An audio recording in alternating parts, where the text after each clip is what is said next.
few folks rolling in here. Hope everyone's doing good on this Wednesday morning. We're just going to give a couple minutes for folks to roll in here. Maybe in the meantime, I'd love to hear sort of like where everyone is joining us from. If you want to just like put it in the chat, we're always just kind of curious where folks are located.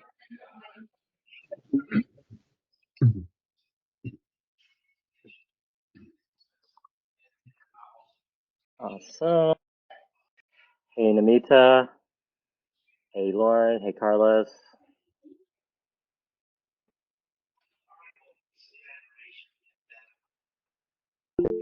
Awesome. And I'm going to hit record on this as well. All right, got it recorded here with my fab. So cool.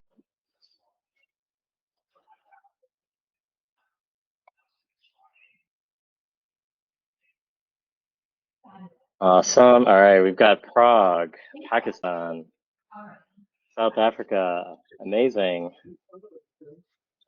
New England. Nice, nice.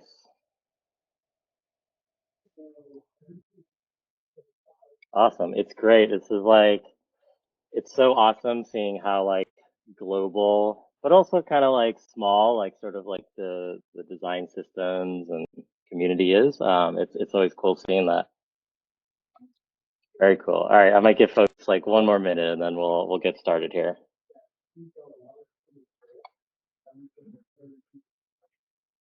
Everyone can see my screen okay, right?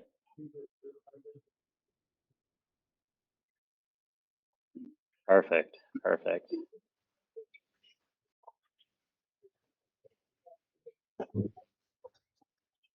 Sweet.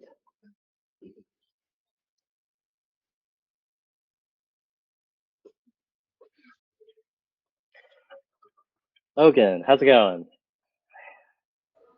Hey, long time no see. Yeah, I know. All right, let's see. Got a few more dings here, a couple people coming in.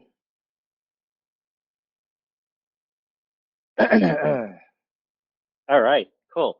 Well, why don't we go ahead and get started? People will trickle in. We had a lot of interest in this conversation that we're going to have today. And we kind of limited the attendees just to keep the conversation at the end a little bit more manageable. But we will be sending this out as a recording after the meeting. So don't fret if you miss anything. Want to come back and look at anything later. We will be sending this out for everyone to look at. Amazing, cool. Well, I'm excited. Very excited to be hosting this conversation and sharing this information with all of you. Like I mentioned, we will be recording. And what I want to just encourage folks to do is hold all the sort of like questions and comments to the end. Of course, during the conversation, feel free to drop any questions or comments that you have in the chat. So we're going to be leaving about like 10 minutes or so towards the end to give us enough time to get to as many questions as we can, and we'll see how that goes. So we've got probably like 40 minutes of presentation here and a demo, and then why don't we just go ahead and get into it? Cool. All right. Well, like I said, great to be talking with everyone. Wanted to introduce us, the folks who will be presenting today. So I'm Jon. I'm CEO of SuperFriendly.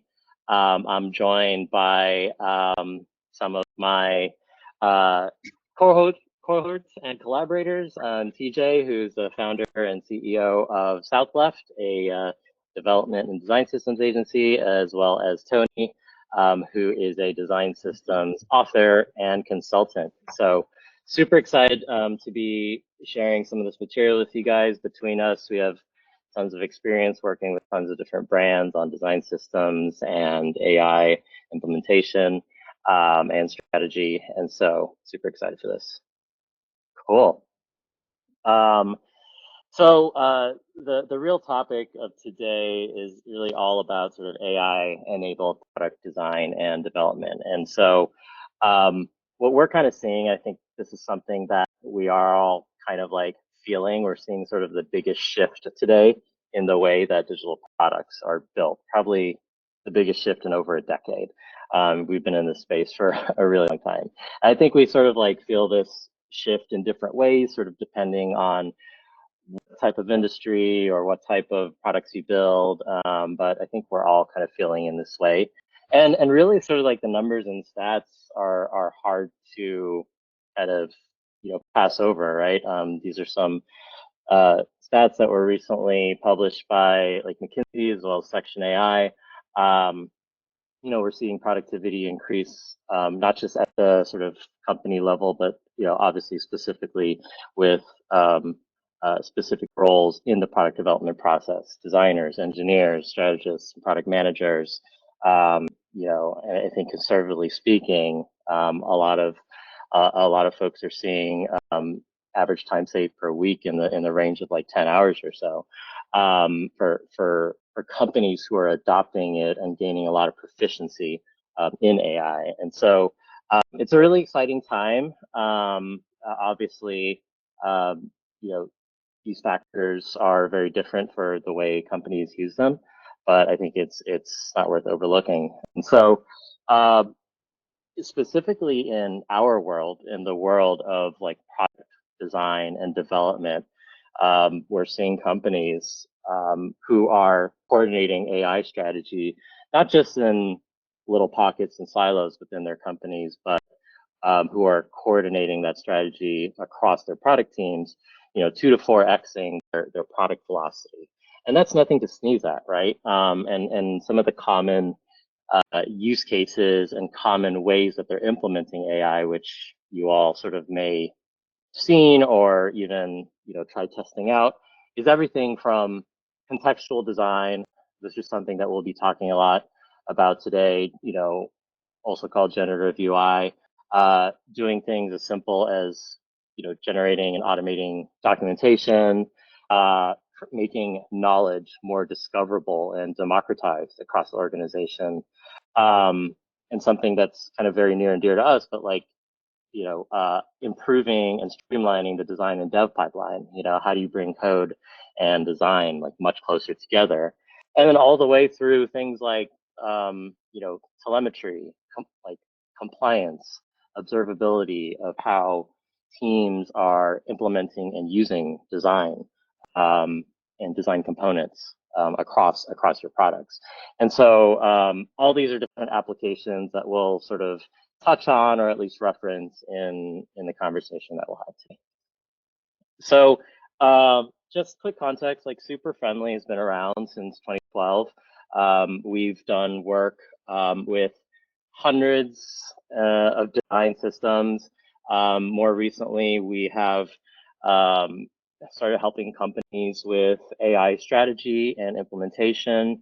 We're a network collective of senior experts that work with companies to come in and just help them build better products, and through that process also help them find ways to build better and smarter and more efficiently. And so I often work with TJ and with Tony and other collaborators in making that happen for companies. So every company, I think, is at a different point in their journey right now. And if you sort of think about the maturity curve with AI, what we found is a lot of teams, a lot of folks are sort of stuck somewhere between like this first and second phase in this maturity curve. Maybe you're playing with a lot of tools. Maybe you are saving some time internally. More likely than not, you sort of have a few key champions or really proficient folks who've gone down the rabbit hole and are sort of like the source of a lot of knowledge of AI practices within the organization, doing some cool stuff, but not like a lot of outsized business impact.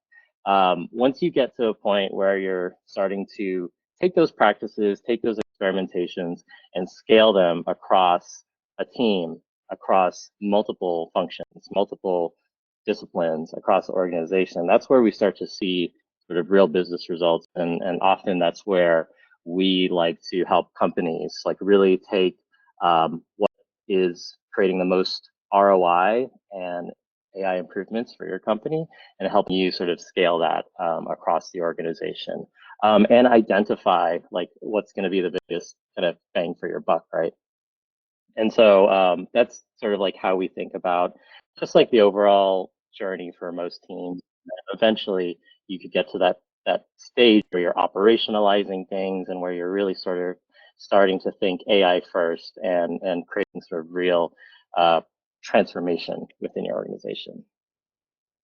So with that, I'm going to come to sort of like, I think one of the reasons most of you all are probably here today, which is like really, I think most people on this call are probably involved in managing, using, or have some kind of connection to design systems, you know, at your organization. I think we have a strong perspective that design systems is like one of the most robust sets of structured data and context that you could have at your organization, and used in the right ways, it's like really a true force multiplier for product teams. And so with that, I'll hand it off to Tony, who will speak a little bit on that. Yeah, thanks, John. I wanted to share a little bit here about the overall architecture and see where AI and their agents fit into the bigger picture. If you think about the ecosystem that you currently have, whatever it is, there's likely a lot of information, especially for design, in Figma. And you look around, there's also information like for the application itself in the code is in GitHub or whatever, wherever your repository lives. And you probably have external data sources, those API endpoints that you hit. It could be, you know, anywhere or for anything where you do your fetching. What this shows is all that information has to be made available to AI somehow. And your agents sort of sit in the middle of everything to access that through either MCP, or they're actually using code to make a request to get data. But the point is that your agents sort of exist at the seams and broker that information. What those agents look like and how you structure them, they can be as granular as you want and as specific within given boundaries, but their responsibilities remain the same: to understand what that source of truth is in Figma and then act on that respectfully in the best way possible to generate that output. Now, this diagram itself is very high level, and it shows the general landscape of what an AI integrated system look like. However, it doesn't describe the flow through that system. In order to understand that, I'd like to introduce TJ, who has put together some notes and demonstration on how the actual flow works through a system like this. Sure. Thanks a lot. Thanks, Tony. A way to kind of explain that in just basic terminology is that most design systems today are built for humans, and they help designers and developers align, but they don't speak well to intelligent systems or agents. So I think that's where we're seeing this opportunity. And then what do I mean by agents? So when we say agents, we mean AI tools that can generate, evaluate, and act, whether it's a design assistant of some sort, or like a coding support, like a Copilot or any of Claude Code or anything like that, or any kind of documentation generation tools that you may be using. For those tools to work well, we need something more than just visual structure. They need context, and I think that's kind of the theme throughout this whole slide deck is context. So what makes a system AI ready? So being AI ready means your system communicates intent. And intent's probably one of the stronger words that we'll use throughout this presentation. It's not just a collection of buttons and cards. It's a structured interface that AI can reason over. That basically means that the components are named by purpose, tokens have clear relationships, and everything is documented in a way that's readable by both people and machines. So just to walk through these little bullet points here, semantic structure is name things by what they do, not how they look. So this basically means it's possible for an AI to choose or assemble the right component on its own. For token architectures, and tokens have hierarchy and meaning, AI can scale designs intelligently, not just duplicate them or clone them. Design-led workflows. This is so Figma isn't just the canvas anymore, and if we all agree that Figma is like the centralized source of truth, then it should set the tone for how everything downstream gets generated. For centralized documentation, the more disorganized your documentation are, the more the AI intent, the intent is lost.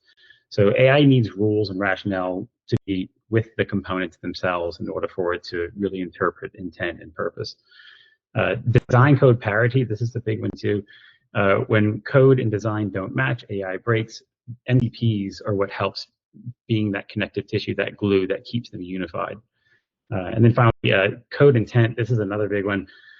We need to include metadata about function, context, accessibility, and even business goals in documentation. And this is the main reason. This is how AI stops guessing and then it starts acting with purpose.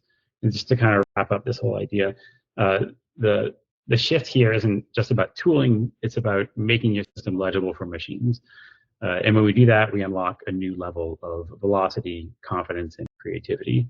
And this is a little analogy. It's like, so if we want agents to reason with our design systems, we need to stop thinking about visual terms and start thinking about them in terms of intent. And then we could switch over to the next slide. So this is how, like visually, if you're thinking in code, this is how it can be broken down. So the left side is probably something that you're familiar with. This is what we're going to say. What this is like the current state of what would not necessarily work in an AI-ready design system. So it's a pretty straightforward standard React style component. It's valid code. It's styled, but it's mostly describing how things look, what they mean, or what they're for. So there's no business logic, no behavioral metadata. There's no accessibility context. This works for human developers, but it doesn't give AI enough information to extend or repurpose the component meaningfully. In comparison, on the right side, this is more of a structured, same UI concept, but with embedded intent. So what this version includes is functional intent. So you can see what the step is doing. It's contextual info, so it's where in the flow this appears. As business relevance, this is an onboarding step. There's accessibility considerations, just the ARIA labels, and there's behavioral cues. So this is a submit action, appearance, and data intent. So now the agent has raw materials it needs to reason over the component. When should I use it? What it should do? When its role in the broader, what its role is in the broader experience. And then, so why does this matter? All the AI tools are only as good as the inputs that they're given. So the output is only going to be as good as the input. And so if we want to help prototype and generate tests and generate and document components, then we need to move beyond just the visual structure and move more into encoding intent.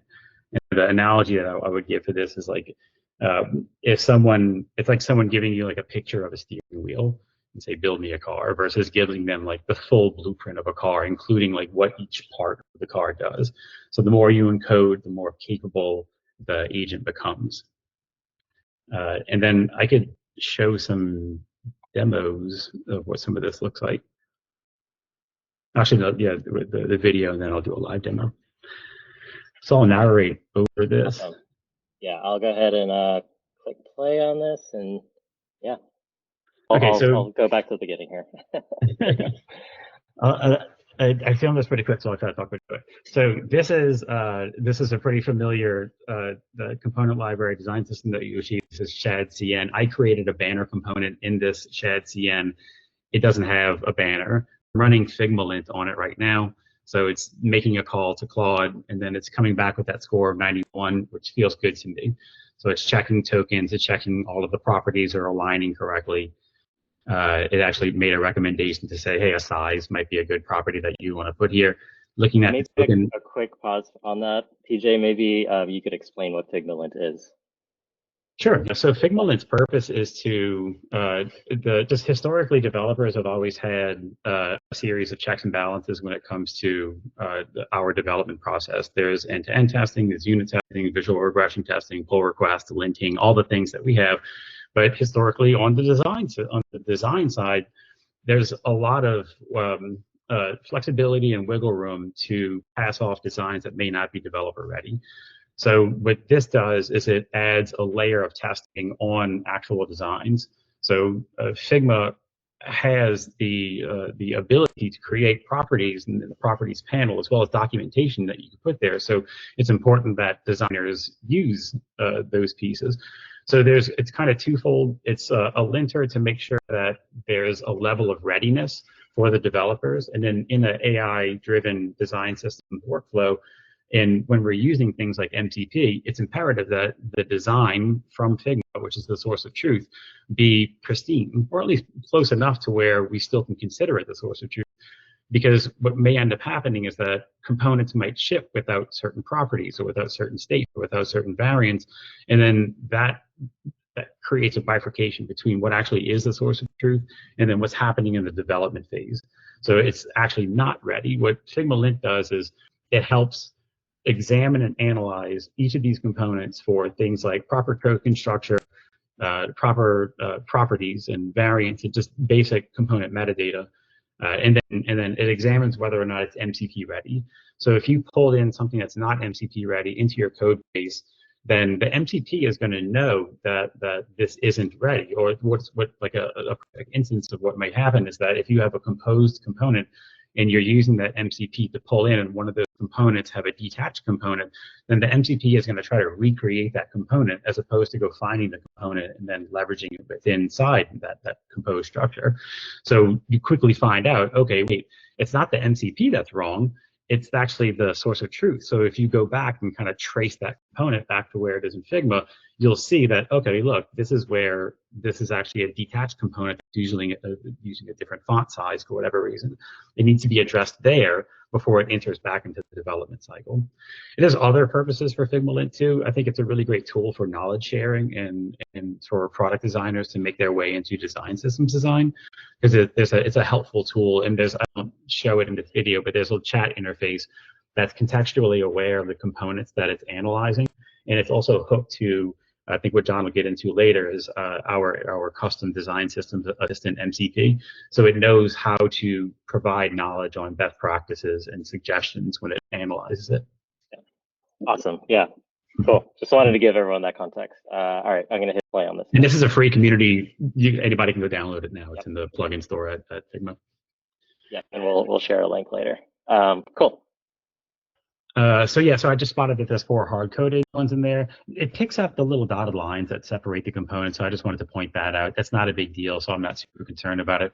This one I am, so it looks like that little icon is actually using a 2-pixel stroke right there. It's not using a token. I'm fine with that. We'll let it pass. It still gets a pretty good score, and that's a very lightweight thing to go into how that MCP score is calculated. So what I just did right there is I copied the canonical link to that component, and now I'm pasting it in Cursor, and I'm adding some context to it. So I'm adding some additional information that's basically saying, analyze the components that already exist in this code base, along with the stories too, because we wanted to generate a story and all the variants, so that way everybody could see exactly all the different versions and states of the component that we're trying to bring in. We also want to let it know that it has interactive pieces to it. There's like a collapse, open and close. This is the, there's two MCPs out there. There's a community-driven one called FrameLint. For this one, I'm using the main official Figma MCP. And so this is, you can see those two calls that it's making right there. Now it's going to go through, and I'm sure we've all used Cursor before. We understand what's happening here. I am using Claude for Sonnet on max mode, just so that way I can maximize the content window, because sometimes for some of these longer structures, if you're building bigger components with a lot of composition, then a lot of times you'll end up like not necessarily hallucinating, but it's important to keep a bigger context window.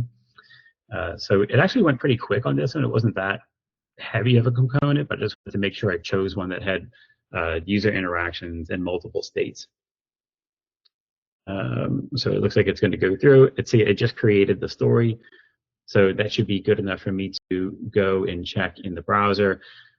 The chat's going to keep going, and it's going to be going through and kind of correcting some little elements here and there. It looks like there was the wrong import I put in there, but it's great that it just kind of keeps on with this checking, rechecking, and checking again. And then, so here it is. It popped up in the Storybook instance, and then if you remember what it looked like in Figma, that's pretty darn close for what I got.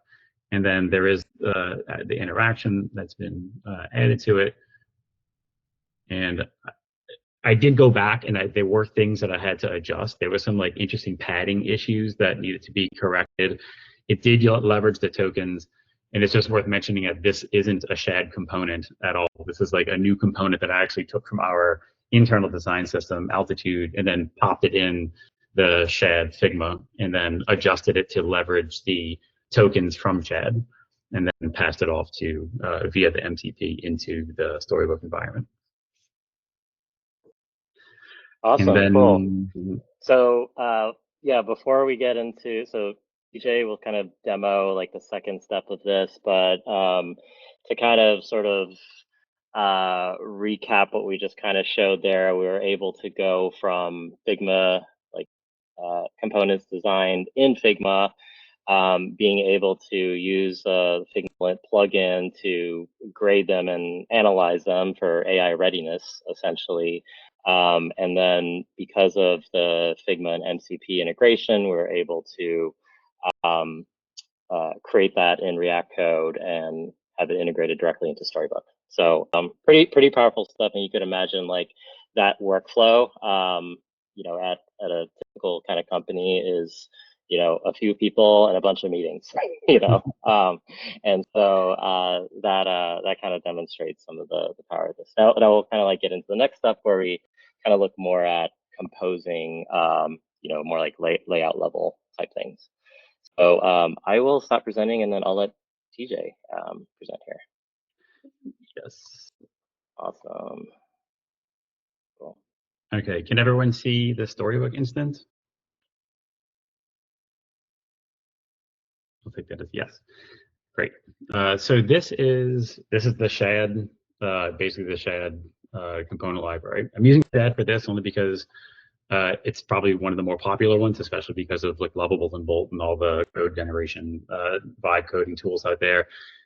It's worth mentioning that this was originally created and tested for our internal design system, Altitude, which is custom, completely customized. It's actually web components, and then we have a React version of it wrapping the web components. So I didn't use that one because I wanted to use something that was a little bit more recognizable and something that was pretty universal.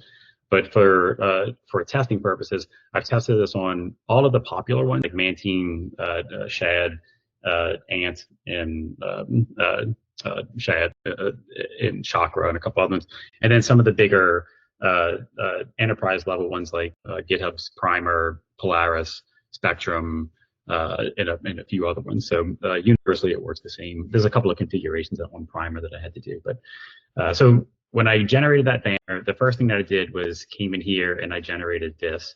So I just wanted to see all of the banners and how they came out. And then the prompt that I gave it was just this. I said, generate a grid of various banner styles with an even mix of expandable, all that. So if I wanted, I can iterate on that, but I'll just create something new. And I'll say something like, let's move on from banners, and then we'll start with something pretty small and say, show me all the variations of button components. So that's a very specific, I'm saying the word button and I'm saying the word component. So I'm being very specific in what I'm looking for here. So the purpose of this tool isn't just to be like, oh, let me create layouts and then just iterate over those layouts. It could be, let me index some buttons and then see exactly what I can get. So it just printed out, this is every variation of a button. And then sometimes it'll just do it like this, where it'll put it on a screen like itself. So it created stories of each one of those. And then we can get a little bit more crazy here, and we could say, generate a 3-column layout of recipe cards and a call to action, get the recipe. Let's make each one of the recipes various cheesecake style recipes and include a little bit of metadata in those recipe cards.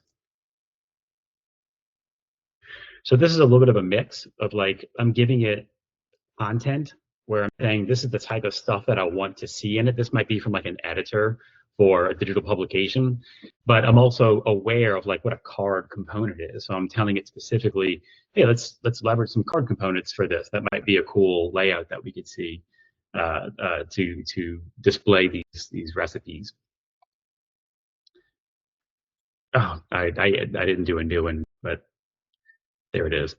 So here's 3-column cards: cheesecake, chocolate swirl, and a classic style cheesecake.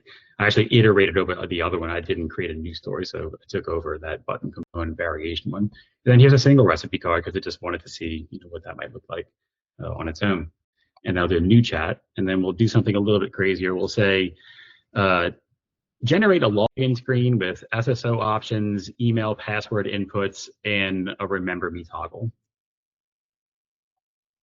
So this is another kind of hybrid where I'm saying, here's some components, and here's a typical screen that we'd like to see with the stacked form input field. So sometimes these layouts are a little bit more UI heavy, just because there's a lot of form fields and stuff like that in them. And then here it is. So continue with Google, add some SSO options, or continue with your basic email and password.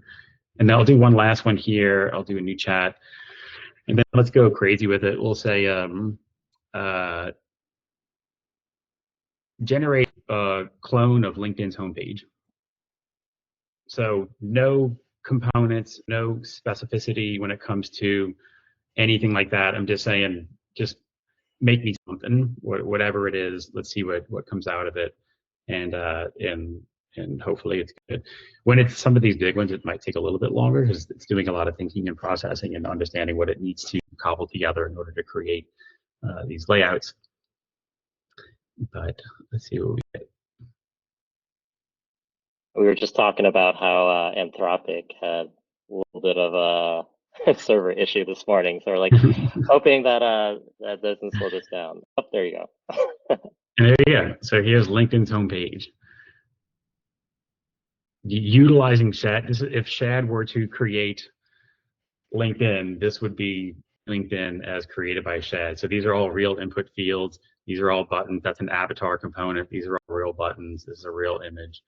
And then, so this is Shad. Here's some other ones that I've always played with. So this is Ant. I had a couple in there. This is Mantine. This is actually a live one that anyone can go to.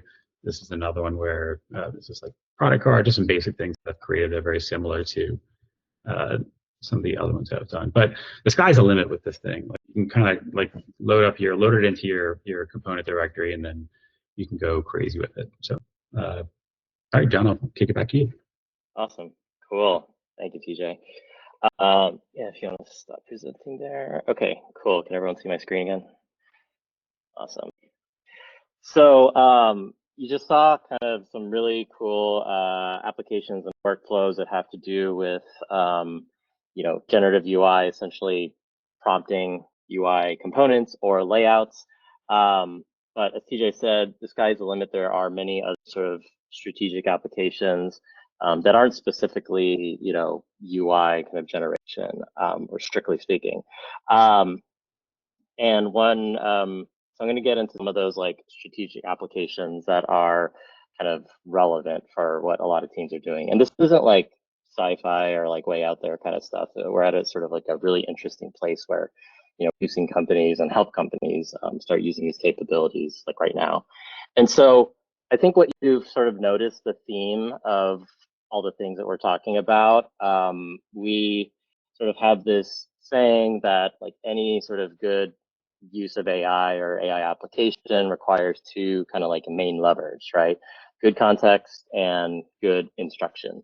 And in terms of context, what does that mean? This could mean all the sort of places where good data and meaning exists for AI to use, to be able to reason, to analyze, and create outputs for you. So that could be, you know, your design system, of course, as we've been talking about, whether it's the sort of the way it exists in Figma, having a sense of your atomic design structure in a way that AI can understand and navigate, the code itself, so like having all those standardized code patterns that AI can analyze, thought out props, variables, all that stuff. Even into patterns and recipes. So, you know, are we giving AI a way to understand like when and how components should be used and how those things are mapped to, you know, larger compositions, user flows, interaction patterns, things like that.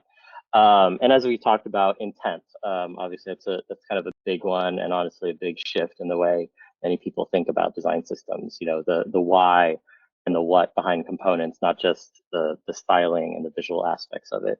And then all the way through to, you know, testing and QA data, like by understanding how components are validated, how they have pass-fail criteria, AI kind of, or even like how they pass accessibility criteria.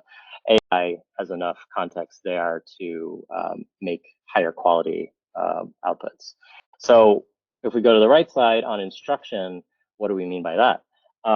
Instruction, now think, you know, this is more than just like when you have ChatGPT open and you're typing something. It's more than just that type of instruction, but we're also talking about things like system level prompts. You know, if you have configured Cursor before or other sort of IDEs, or have dug into the system settings in Claude or ChatGPT, then you know sort of you can establish your overarching rules that guide the AI behavior. So it's kind of like making sure it's using your styles and structures things in the way you like, using cursor rules, which is a feature, you know, to create guidance on how you like your code structured and things like that. Prompt libraries, when you start using AI beyond just sort of like your own individual workflows, and when you start scaling this across teams, how are you managing that and versioning the prompts that get you the best results? You know, how are you sort of like sharing and organizing those practices across your teams? And then how are you making those prompts available to and instruction available to agent workflows so that they're able to string together multiple tasks to solve, you know, more complex problems? And of course, you know, we always want a human in the loop. And so creating sort of feedback loops, or, you know, some of you may have started getting into evals and things like that, like creating those continuous improvement cycles for AI systems. By doing that, these sort of mechanisms help AI learn from successes and failures, and kind of over time becoming more aligned with what you actually need. So those are kind of like the two core levers that we sort of think about with fine tuning or optimizing any sort of AI sort of approach or workflow. And then I'll describe a few more scenarios based on based on different sort of personas, as we like to call them, and ways you might use this functionality. Sometimes it helps as a metaphor to understand like how you're actually using AI in your workflows. So often we think about AI as like a librarian. And as TJ mentioned, the thing I actually did was create a design systems assistant. So this is an assistant where we developed a knowledge base with hundreds and hundreds of best practices, you know, books from authors, you know, just general design systems, domain knowledge, as well as best practices from within the company itself, so tailored knowledge. And we created this interface that lets designers and devs access this knowledge in just like you would like a ChatGPT in natural language. It's a great way for democratizing knowledge and making it more accessible, where it becomes more powerful when you actually integrate your company's best practices into it. So, as you could see here, so you could ask anything from like, what are the best practices for component construction, or like, what's the sort of strategic approach to like token architecture, And so the cool part of this is what you're seeing is just the interface we built, but the application that sits behind this can live, anywhere. It can live, as TJ mentioned, it lives with the chat interface, also in the FigmaLint plugin, but also, I've made it into a bot that lives in the Slack channel so that people sort of have access to it wherever they're kind of like working and communicating. Another persona is we don't want to forget, we've been talking about sort of like a lot of design and developer workflows. I think product management is an important sort of role and collaborator in this whole process. And so there are a lot of like benefits that this can create for them. So in this example, within Cursor, a PM might be prompting the system to build some test cases from it. You could do this in ChatGPT, but likely get some pretty generic sort of responses, right? But in this scenario, it knows your user role, it knows who you are, you're a PM. It knows it's integrated with your design system, so it understands like pattern and usage context. It understands samples that you have at your company, test scripts, pass-fail criteria. It knows you're asking for variants, so it knows all the variations and themes, and it knows how you like all that stuff output to you. So,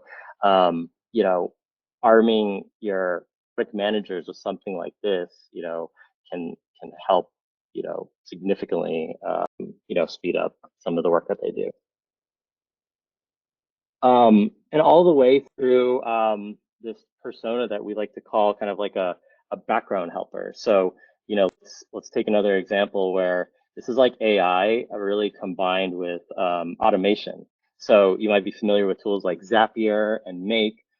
These tools are important for like orchestrating different AI tasks that you're creating and stringing them together and orchestrating them in ways that don't just augment your workflows, but your individual workflows, but your cross-team workflows. So in this example, we might be using N8N to take like the latest version to update of a design in Figma, automatically create a test case, also create a ticket in Jira, also notify the team in Slack, all kind of like understanding the context and purpose of the design update that just happened.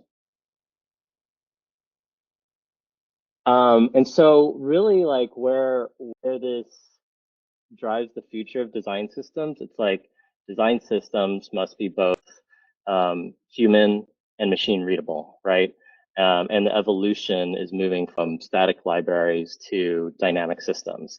Components that not are just information about styling, but that understand purpose and constraints, and systems that adapt and sort of generate based on context. So, this is kind of like the big shift that we see in design systems today.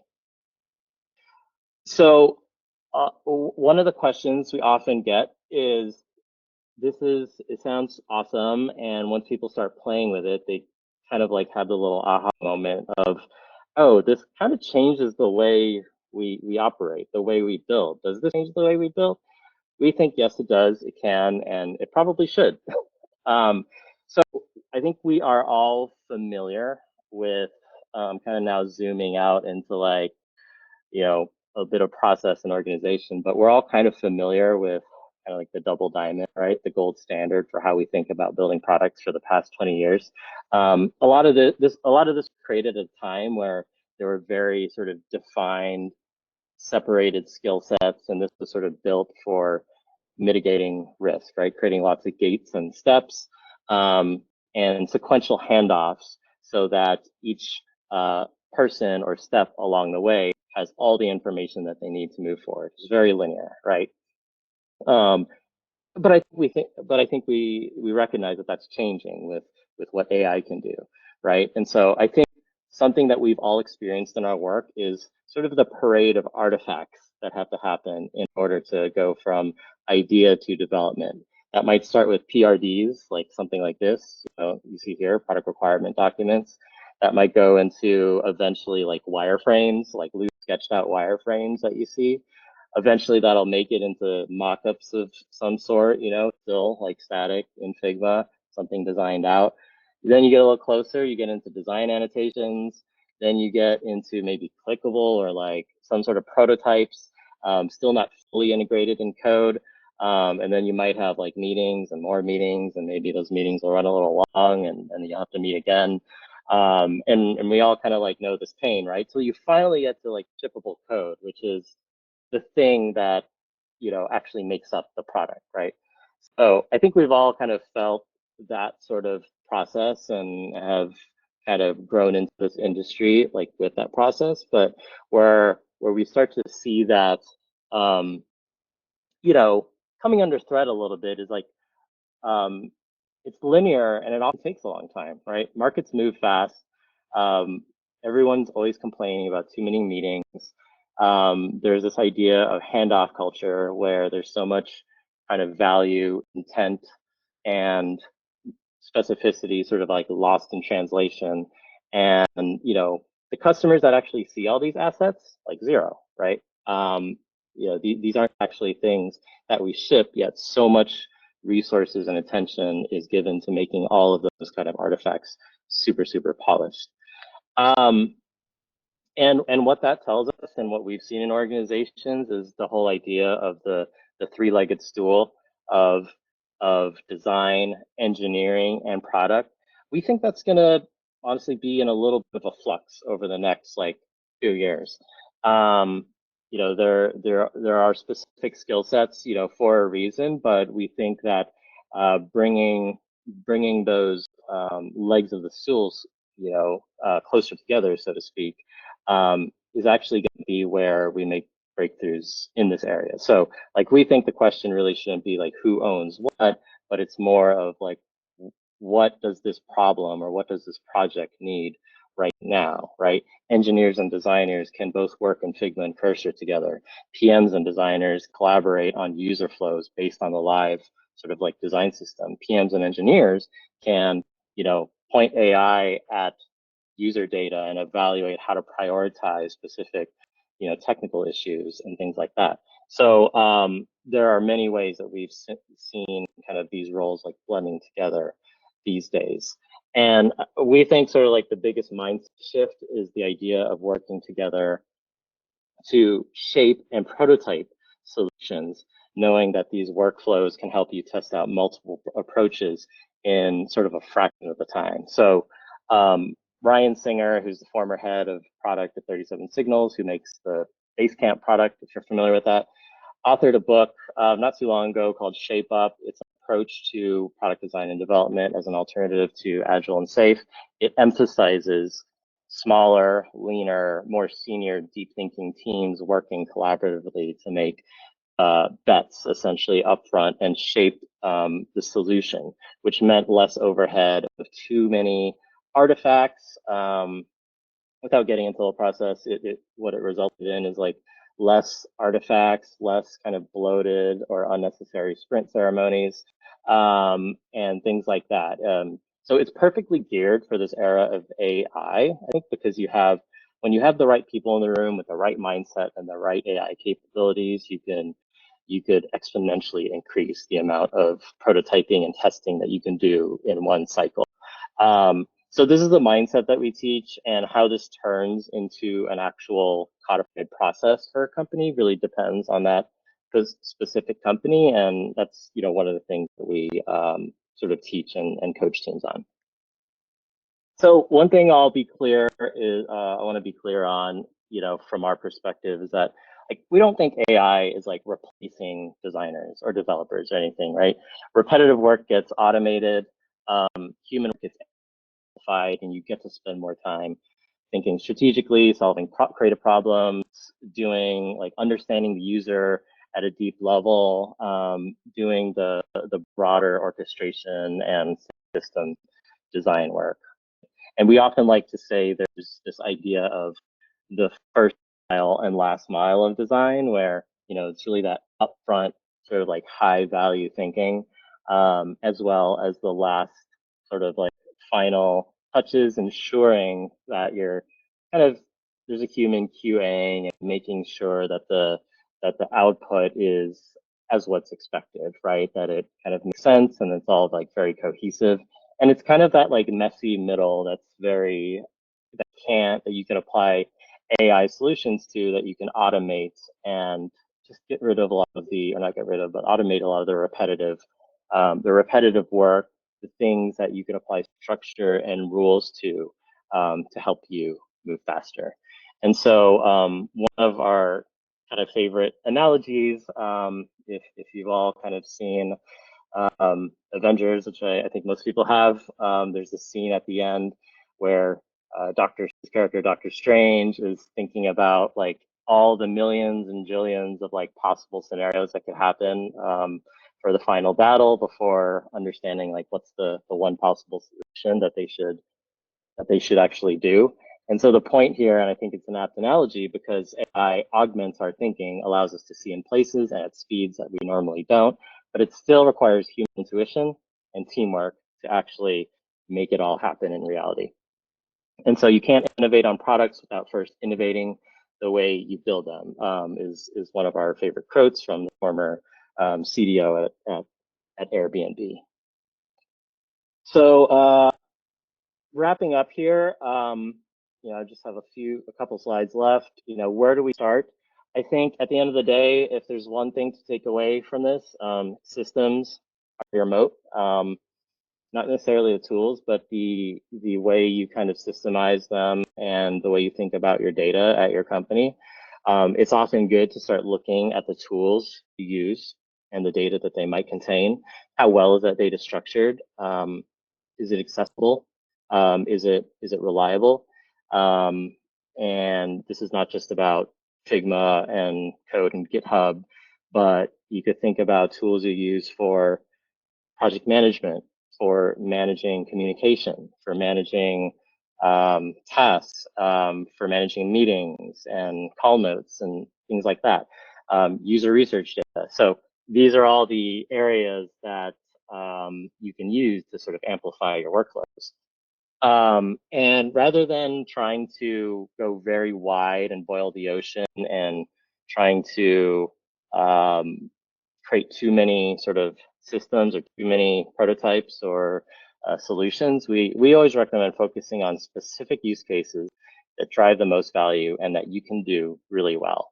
So this is often an exercise we do where we look at structured data and unstructured data within a team or within an organization. Then we look at the area that the tasks that are like more complicated versus least complicated. And by doing this sort of simple matrix workshop with teams, we often surface things that are, less complicated, and they actually have good sources of data to pull from. And so those become the low-hanging fruit, where you could like make, you can make impacts, and you could like stand up a prototype this week to show to stakeholders, right? Then there are the things that are like a little bit more complicated, where you have like less structure, or you have more structured data, less structured data. So obviously that becomes a bigger task. Those are bigger bets that might require a lot of cross-functional work. And the important part of this is prioritizing like what's going to be the highest value for your company with the least amount of risk, and work from there. So one of the things that we do with companies, and this is something that we offer, which is an AI diagnostic. And so it's essentially an assessment service that we do over the span of like 2 to 3 weeks. We'll get under the hood within your systems. We'll take a look at your Figma, your code base, your design system, the way your product team is operating and collaborating with one another. And we'll give you a benchmark score, a detailed list of recommendations and opportunities to improve your performance, as well as a tactical roadmap for how to get there. So teams have often found this super helpful when they are doing a lot of experimentation, but having trouble like either securing the stakeholder buy-in that they need to push it forward, or securing the sort of buy-in or resources that they need from other teams to help them implement those solutions. And just as a case study, which I'll leave here, I won't go through this, but you could see with one company that we recently worked with, within 90 days doing this assessment and implementing some of the recommendations, they were able to double their product velocity by using most of sort of the things that we've kind of shared and demoed today. So with that, I will end the presentation here. Thank you for listening to us talk and demo stuff for the last 50 minutes. We kind of went over a little bit. But I wanted to leave you guys with some articles that we've written recently, as well as a link to the FigmaLint plugin in the community if you haven't found it already. I saw one person did. But with that, in like the few moments that we have left, I will open it up for questions, if there are any. You could either just come off mute and ask them, or throw them in the chat.